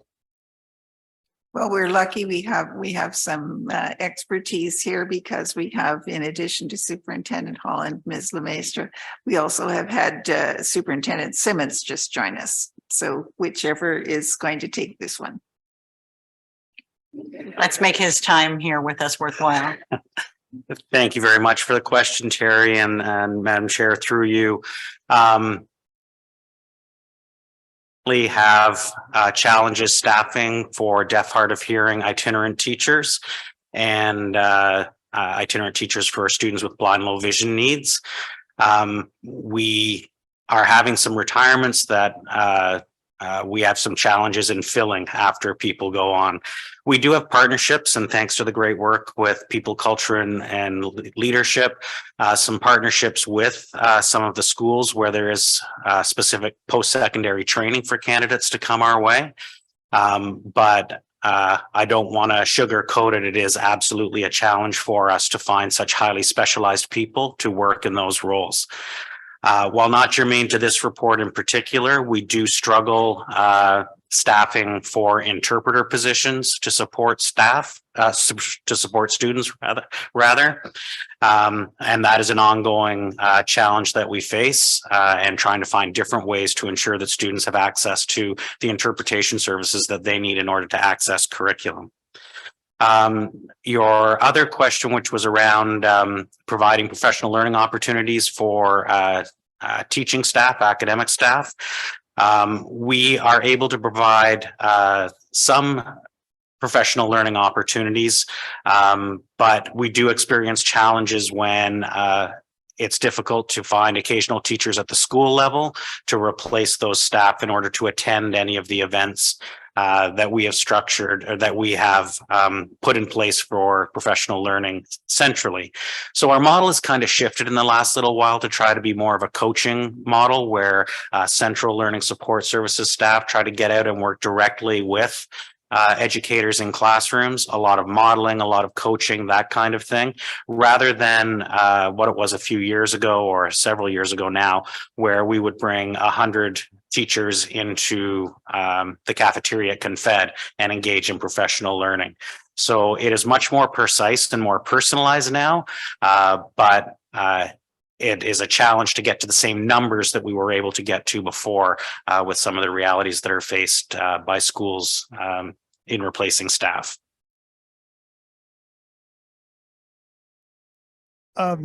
Superintendent Simmons, thank you. And we're probably going to be talking in about 10 days from now anyway. So this is an interesting lead in, but I just would like to emphasize, speaking on behalf of the Spec Ed Special Education Advisory Committee, these are important issues for us and especially for our students, and just want to make sure that trustees who may be new to the process or partway along are alert to some of our very broad issues and concerns. Thank you very much. And thank you. Moving on then to Stephanie Kirky. Thank you, Chair. Through you to Superintendent Hall and Manager Lemestre and potentially to other folks. Following up on my colleague Susan Gardner's comments, a couple months ago, or when we were looking at the audit, I was sort of disheartened by some of the conversation about like things are looking pretty dire. What are we going to need to cut? And seeing or sort of envisioning this process and these conversations happening in every school board across the province. And, sort of having to take a couple steps back. I understand that senior staff are obligated to bring forward a balanced budget. That is an obligation that they have. But trustees in this House have an obligation to their constituents and their communities to advocate. And I'm encouraged by the comments that have been made earlier in response to Ms. Gardner's comments. But just to sort of to underscore, I'm looking at, I would love to also know, just sort of a side question, if where we could find the board's submission to the pre-budget consultations. If that'd be great. Thank you, Lyra. That from OSSTF FASO's perspective, the public education continues to be underfunded. In 2021, $2.2 billion in education funding that could have been used to improve student outcomes went unspent. Over $2 billion in the last number of years were transferred directly to parents that could have been very well used in direct classrooms and instructional supports to students. And the Financial Accountability Office of Ontario projects an annual shortfalls through 27-28 in public funding to education, to Ontario students, to Ottawa students, totaling 40 billion with 6.0 billion shortfall in education and 2.7 billion in post-secondary education. So, I mean, if we can all work together on the same side, and so I'm encouraged again by the comments from Trustee Scott, Trustee Jenkins, and the director that we can do better. Our students deserve better, and our educators deserve better. And so I hope that we can sort of take that to heart. Thank you, Ms. Kirky. And moving on then to Ms. Mulazam from OCASC. So I'm going to sort of touch on the same thing, and sort of what I want to touch on is how does the board and staff recommend that parents and parent councils can advocate on behalf of making sure that the province sees that we need these things? What's the best way to do that? I know that this may not be the right forum and that sort of thing, but I want to make sure that people realize that we want to advocate on behalf of this as well. We need to advocate on behalf of this as well. Staffing is really important. EAs are amazingly important. And what is needed from us to make sure that your voice is also heard from the parent side, the parent council side, the school council side, and how can we back you guys up? If you want to touch that or touch back and do that after, I'm more than happy to do that. But I just want to make sure that you realize that we want to advocate with you and make sure that that's heard. Turning to the director. Thank you very much, both to this question and to Ms. Kirky's questions. One of the things I should have mentioned earlier is that this board does have a good history of advocacy in a more formal way, and that is with an advocacy committee. And that advocacy committee is scheduled to start meeting, I think it's in April, which is a great timeline because we'll have more information then. And I say that because the question here is about how do we engage councils.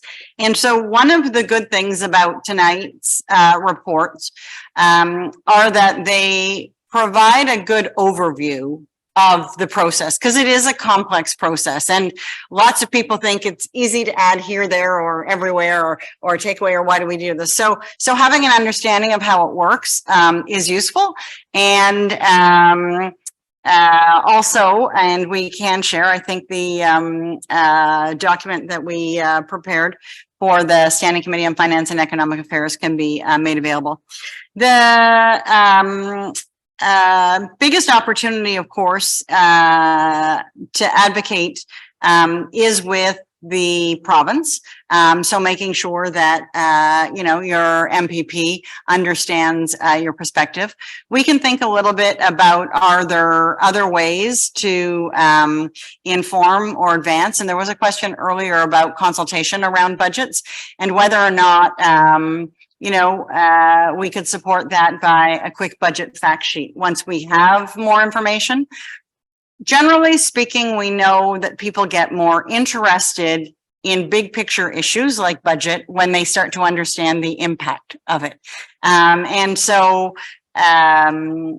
we can take that back and think a little bit about how that works. And that's not to say to wait till then.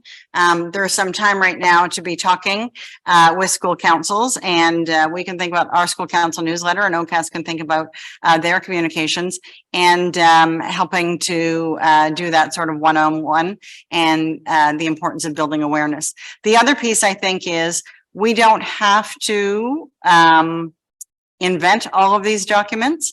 Ms. Kirky gave a number of references to some information that's already available. OPSPA has a document about public education funding that's readily available, and so do People for Education.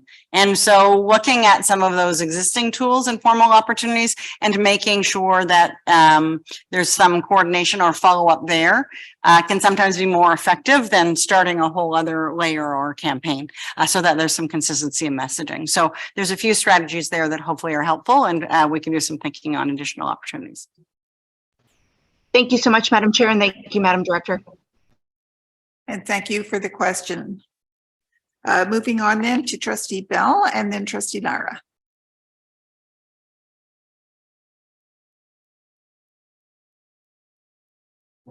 Are you frozen, Trustee Bell? Hear me or not? We can. No? You can. Okay. Great. So I just wanted to start off by saying thank you to Susan Gardner and Trustee Jenikins for raising a very important issue. And I wanted to build and I particularly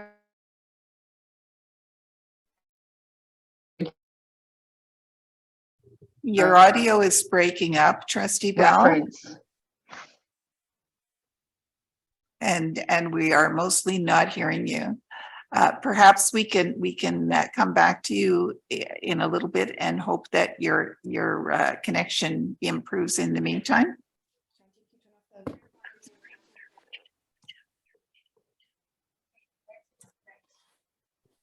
Or alternatively, if you can hear us, if you put the question in the chat, then Manager Guthrie can share it with the committee.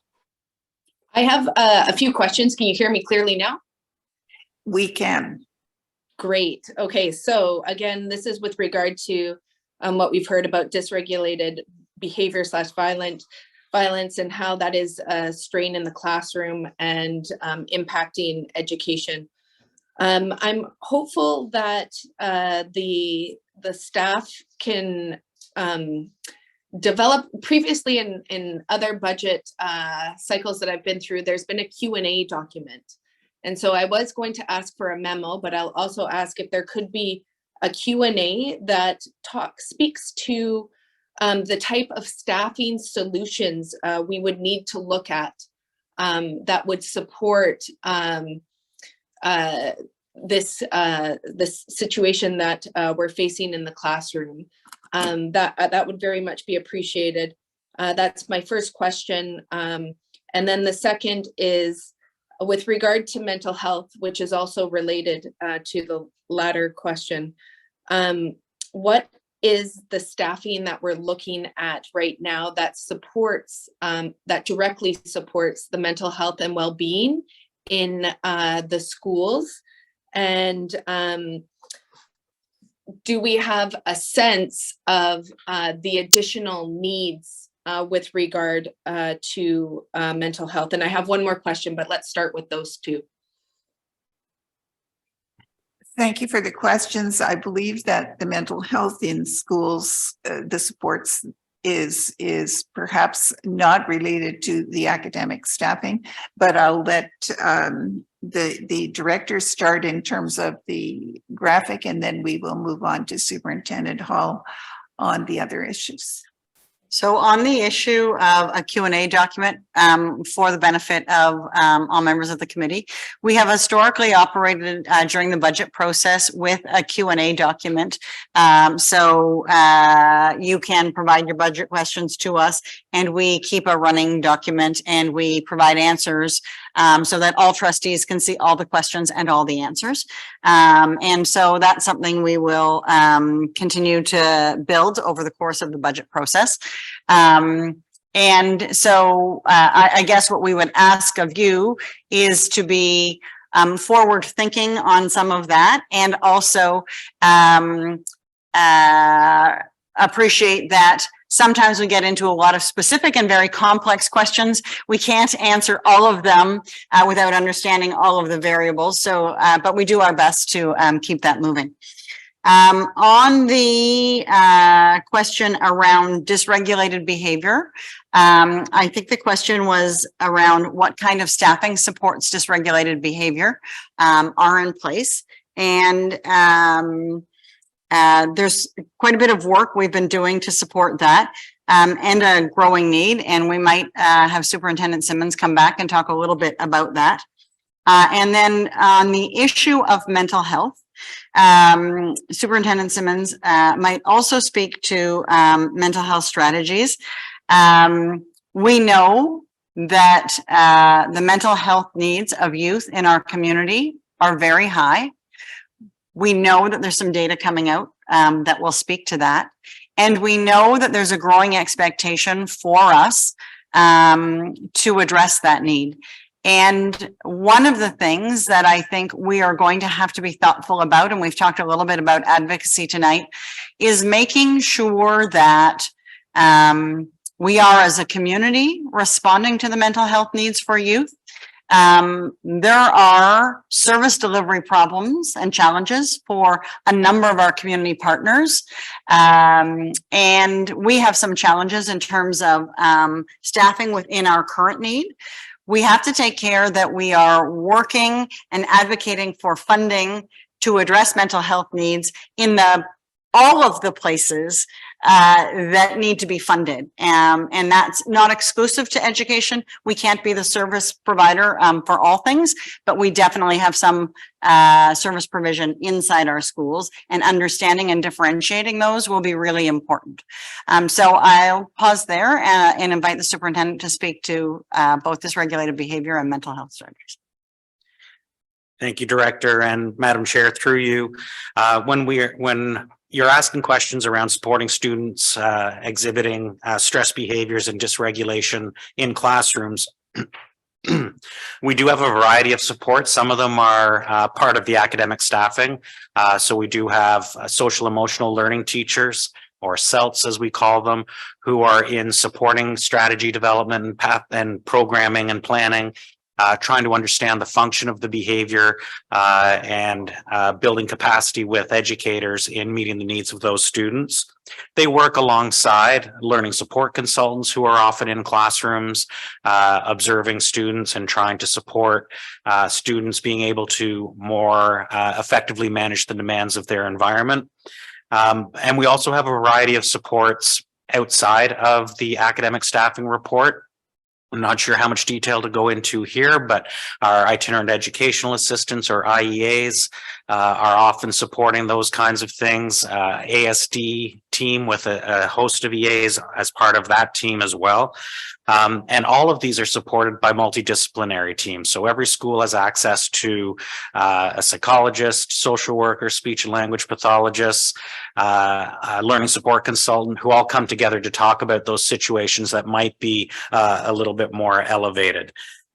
So there are parts that are reported on in this academic staffing report that will go towards supporting students experiencing challenges in managing their environment. With respect to mental health, the director's absolutely right. We need to remember that we are within a continuum of care when looking at providing supports to students. We are really focusing heavily in our work with School Mental Health Ontario and the work of Emily Bala and our mental health lead in focusing on the prevention and promotion of mental health and well-being. We know, for example, that oftentimes we hear from students and families, for that matter, that they don't know where to turn to for help. So one of the things that we can do is really figure out ways that make it abundantly clear to those who want to seek help what decisions they need to make and who they have to turn to try to get that help when they need it, in addition to school-based mental health teams.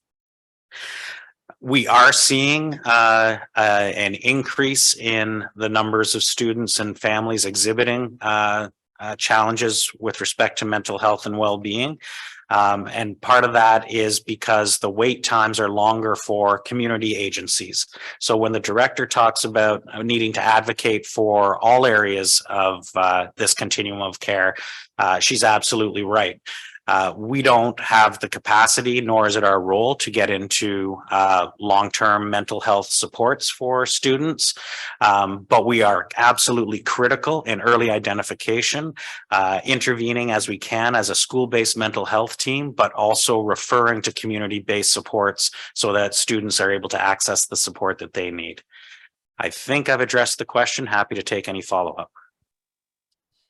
Thank you very much. And through you, Chair, the specific question that I'm hopeful I can get a written response to with regard to both the dysregulated behavior and the mental health issues is, what are the potential staffing solutions? How could we improve the situation through staffing. I'm happy to follow up outside of this meeting as well on that. The last question is with regard to about 2 budgets ago, we approved 2 Indigenous graduation coaches, and I believe it was an equity coordinator. And I would like to know the status of those positions, if they are still active. Thank you. Through you, Madam Chair, those positions are still part of our complement. In terms of the other question around what are the potential staffing needs for dealing with dysregulated behavior and mental health support. I appreciate the interest in the what could we and what's the best model conversation. You know, certainly we can look at that, but in the next month, we are going to be very focused on what are the recommendations we have to bring to you in terms of our current budget situation and whether or not we need to deal with the model we have. So we might need to parse those things out in terms of timing and delivery. And also, Trustee Scott has reminded me that we do have some of the specific positions that we have for, well, this is true for everything. I was going to say for graduation coaches to the last question, but it's also true in a number of other areas. We have a lot of positions that are tied to special purpose grant funding. And that comes separately from the GSNs. So last year, when I talk about timing from the ministry, last year we knew that around February 17th. This year we don't know that yet. And so when we talk about how will we make decisions around changes, where we've created positions because we have special purpose funding, and we are no longer receiving special purpose funding, we can anticipate that that might be an area where we're looking at change. That doesn't mean that we would necessarily eliminate that immediately, but it might mean that we say this position is important, but then something has to give over here, or we have to figure that out. But that gets to the complexity of what we have to figure out in the next month, which is why I come back to the statement about in this next month, we'll be focusing on what can we do within the resources available,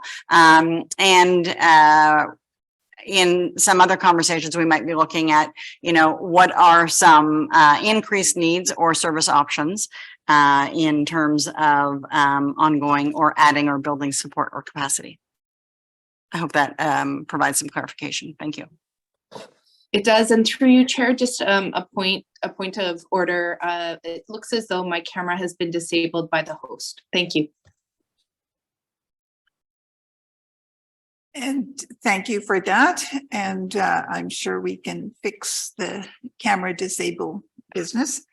I will go next to Trustee Milburn as a first-time speaker on this particular agenda item. Perfect. Thank you, Madam Chair. Through you, one question, I'm not exactly who should be answering it from staff, but I'm still wrapping my head around, is that in the budget process, it does say that we are looking to make up $9 million in savings in this next budget. Now, we're in relation to the academic staffing plan. With it being approved first, are we looking to make up the efficiencies in the plan? If so, are we going to see the options that we are voting on? So we will be bringing forward recommendations, and that will be to the March 27th meeting. And we will be working on that in real time. So as we get more information from the province, we'll see. We've got a meeting this week to sort out what our process timelines are and how we proceed, whether we have or don't have information. But on March the 27th or leading up for that agenda, you will have recommendations there. As the superintendent and manager have explained, there are a number of positions in academic staffing that are driven by enrollment. And so they're not discretionary. We have to proceed with those. There are some discretionary positions in there, but certainly we wouldn't find $9 million if that was our target of savings in academic staffing. But we try to find at least some portion there so that we're not putting the entire burden on the rest of the budget process. Okay, so as a point of clarification, then when you say you're going to be bringing forward recommendations, is it going to be one recommendations or will there be options for us to look at, especially since there's relation to staffing for how that makes up? Does my question make sense? Do I need to clarify? So we're going to bring you forward our best professional advice. And it's hard to project exactly what that looks like.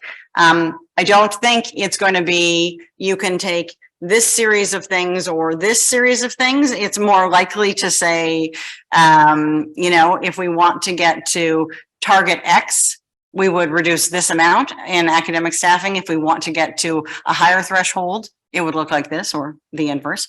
Then it is to say, you could do, follow this path or this path. We're going to use some guiding principles that are outlined in the report in terms of how we approach any recommendations.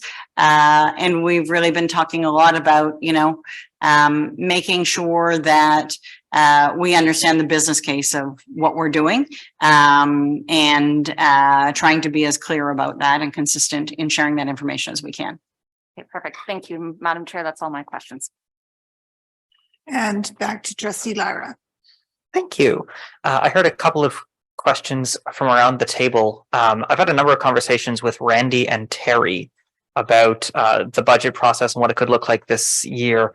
I was wondering if either of them would like to talk about the budget that we've talked about with the I called it the blank check budget, or if they'd be wanted to talk about the menu option that we had brought forward to give trustees some choice. As the associate director comes to the table and he can talk about that. I think there are lots of there's lots of interest in scenario planning and the what if planning and where are there opportunities for big investments.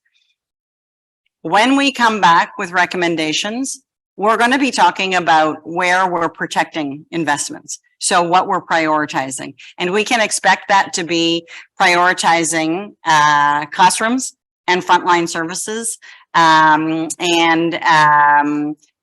committing to our work in equity, committing to mental health, encouraging that supports are in place for our staff. And that's not to say that that means there won't be reductions. There will be reductions. We're starting with the status quo and we know we have to find savings. And so as much as we can talk about menus and projections and ideals, I think it's important that we understand that based on the information we have right now, we're starting with looking for $9 million. We know that we're going to have growth.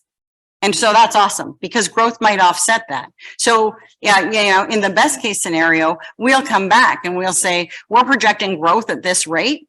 And so we're able to make up part of that 9 million and bring that to a smaller number, which is pretty reasonable to find. If we are able to come back and say, guess what? We think that we are in a great position and we have investments, then we will be coming back and saying, these are the areas that we think, based on what we've heard in all our discussions with you and from the community, that we can invest in. And I think we have a pretty good sense of what those are. So that's, I think, what I would call the sort of reality check to the approach, because there's a lot of work to get there and to do this work while we're trying to come to terms with what the number is. I think that Associate Director Gurwa and Manager Adamswaite are doing a fantastic job, both new in their portfolios, trying to navigate this process and bring the information to you, but also to identify some of the tools that this organization needs to do a better job of giving you some of those projections and forecasting. And by that, we don't have software tools that are useful to us in that. And so I'll, at this point, hand it over to the Associate Director to talk a little bit about where they're looking at making some investments in those things so that next year we could bring that kind of forecasting and modeling to the discussion. Through you, Chair.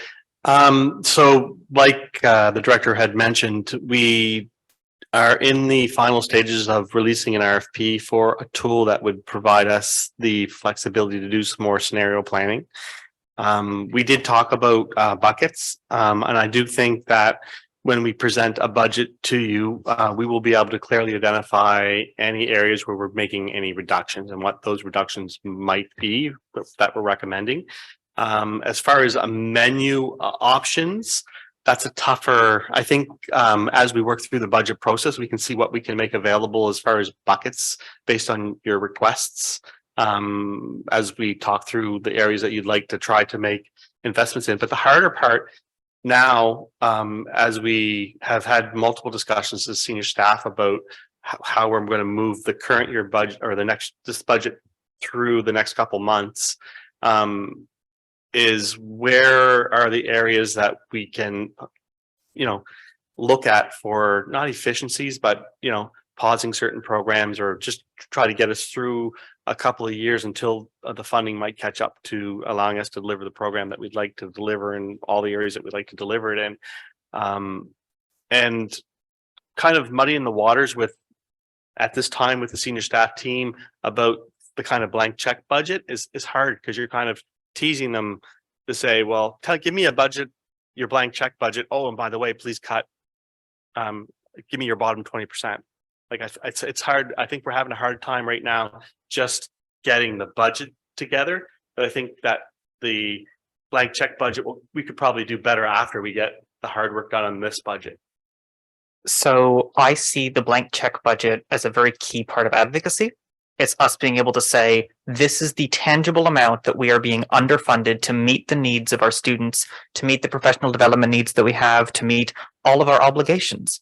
And so I understand that it is a lot of work and it's going to be hard on staff to be like, give me your optimal scenario and give me your bottom 20%. But I think it's really important that the board have the blank check budget to say, this is tangibly what we should be spending on this program. And this is tangibly what our district needs. And this is the gap.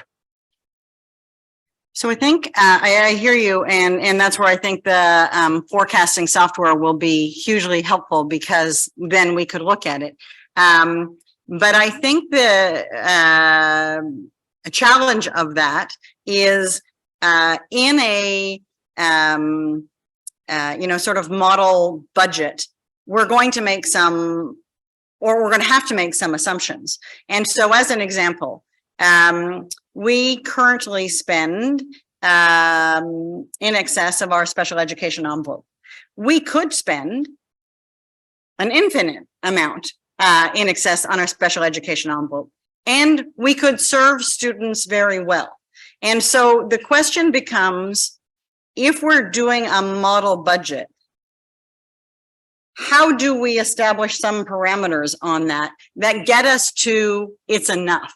Because even if we change, so we have a $1 billion budget. So if we said $1.5 billion, there would still be some things that people would be looking for, or that, as an example, let's say that we wanted to prioritize mental health. And so we said to Superintendent Simmons, we can give you $5 million more to support mental health, but we can't currently fill all of our psychologist positions. And that's the reality of the marketplace today.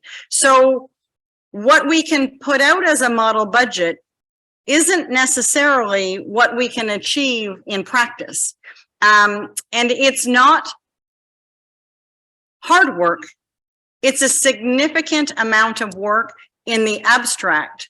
And the question is, where does it get us to? So where we'd be better, and in the absence of any tools to forecast and do that easily, it's a lot of rethinking and time away. So in the absence of that, I think the question is, what do we know? We know that preserving funding at the current level for this year's budget gives us this status quo. We know that we have some additional areas of need. So what we need to think about is, what is a number that we could use for advocacy that would get us to sustainable delivery of services and might also be achievable in terms of negotiating with our provincial partners. So that's a question that maybe we could answer in percentage terms, because we would be building on a status quo framework and then saying, you know, maybe there's $2 or $3 more million, but we wouldn't be going to sort of an in-depth analysis in that. And we would be building in our existing sort of limitations, if you will, or assumptions that are already in the budget. So that's sorry, that was a very long answer, but that's the sort of thinking we'd be doing in this kind of case. With respect, Director, the status quo isn't good enough. And we're looking at a status quo budget and then chopping $9 million out of it. And we're going to be telling the public that this is all we got. And I don't think that's good enough. I think we can do better. I absolutely agree. And the challenge is, how do we maintain service delivery and give oversight to the system while we're trying to work on the budget? And if we're also working on a model budget, what are we taking time away from? So those are the challenges that we're trying to work through. It's certainly not a lack of interest. And I think that this conversation would be very well served as part of our advocacy conversation, where we could maybe look at some other examples and some of those other forecasts that are out there and say, here's a model that works. And maybe there's a delta between my understanding of what you're asking for and the level of detail you're thinking of. And we can have an offline conversation about that and see if we can clarify that. But definitely, I think we're getting to the idea of advocacy for funding for public education, and we are fully in support of that.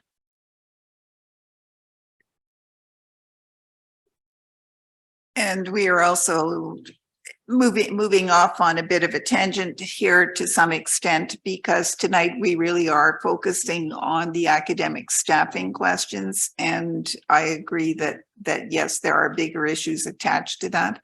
But I think we have to be careful that we are preparing ourselves to be knowledgeable in our staffing, in our academic staffing decisions that will come at the end of March. So moving on to our next speaker, who is Pat Dixon. Thank you, Trustee Scott. My question goes to the difficulty of violence in the classroom and helping students who are dysregulated to find a way to become effective members of their school community and to prevent a loss of learning by all of the other children when a great deal of time has to be spent with the dysregulated students with no support. So Superintendent Simmons talked about some of the supports that are available in the classrooms, and I have some questions regarding that. So we have CELTs, as Superintendent Simmons mentioned. How many do we have, Superintendent? And I'll phrase that as the first part of my question because they all relate to numbers. How many LS consultants do we have? How many IEAs do we have? How many ASDAs do we have? How many multi-teams are supporting how many schools?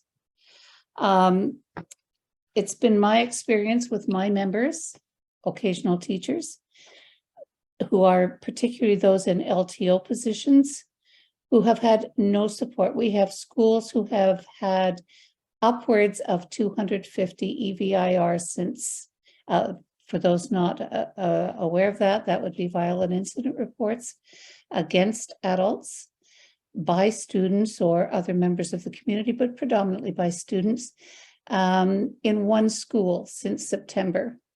We have SSIRs, student safety issue reports, students against students, of also upwards of 225 in one school. And that school, some of those schools still can't get those supports in place because of the wait time. So what is going to be done in the OCDSB to facilitate getting help, because right now we have schools where we are not serving our students well because there is so much disruption in their classes.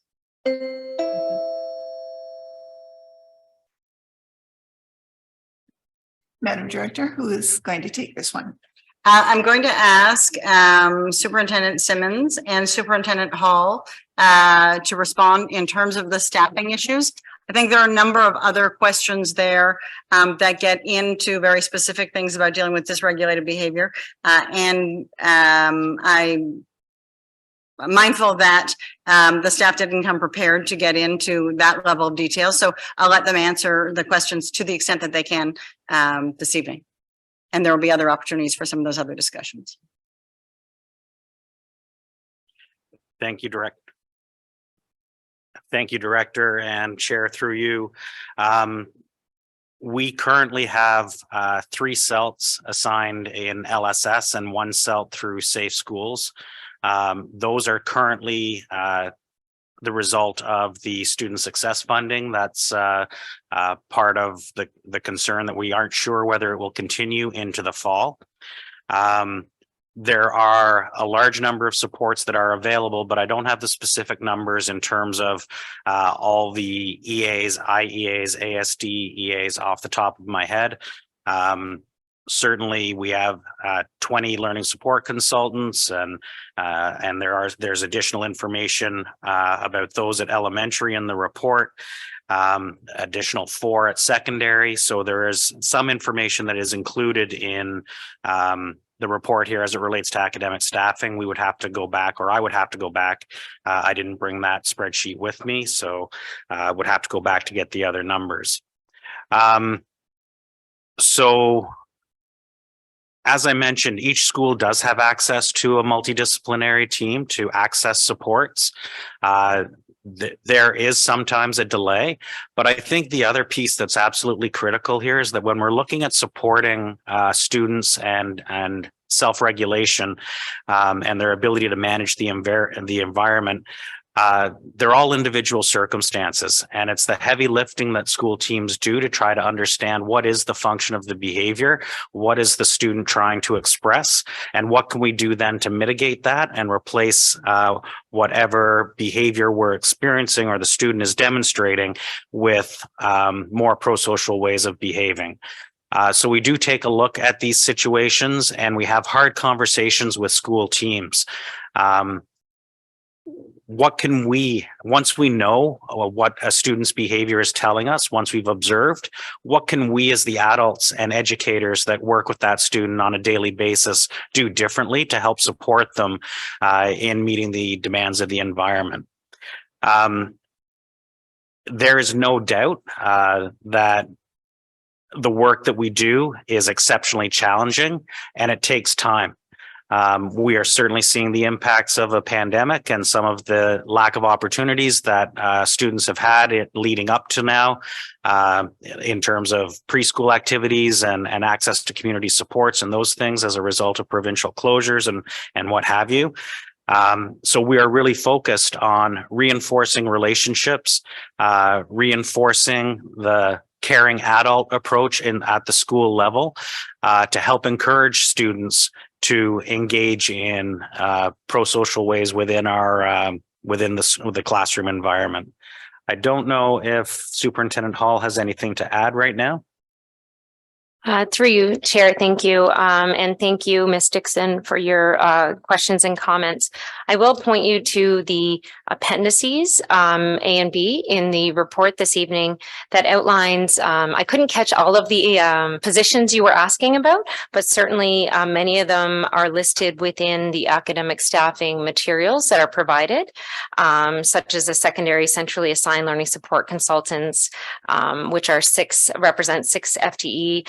As Superintendent Simmons had said, There are CELTs, 3 from the SSF funding and 1 under Safe Schools. That's in the elementary appendix. And also the LST, LRT, and other learning support consultant positions are in there as well.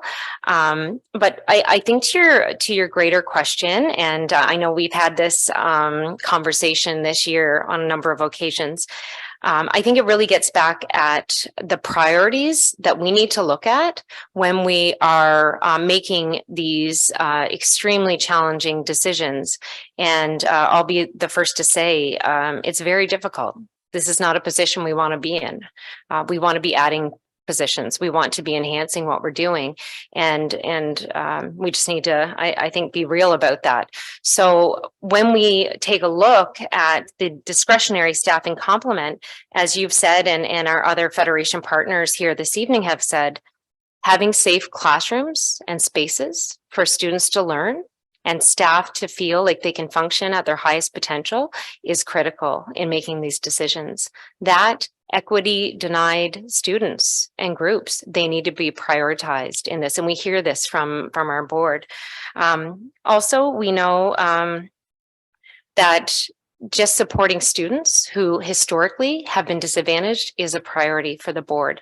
So all of these pieces of information, feedback, and discussion all will need to inform the way in which we apply our decision-making when we're coming forward with the best recommendation we can make. So your point is not lost on me as co-chair of the Joint Health and Safety Committee and co-chair on the Violence Prevention Subcommittee. We look at those incident reports, as you likely know, every time we meet. We look at each school, we look at the highest escalation from month to month, and we work towards ways to try to support staff and to address that, and also to ensure students are receiving the highest level of support. And that's challenging work, but it's critical to the functioning, to the learning, well-being, and safety of our students and staff in our schools. So that is and will continue to be at the forefront of our mind when we come back with a recommendation, because we know the needs are there.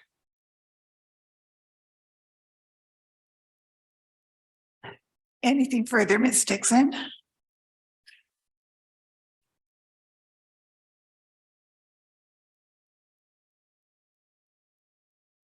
So I think we have come to the end of our speakers list because I don't have any more hands at the moment.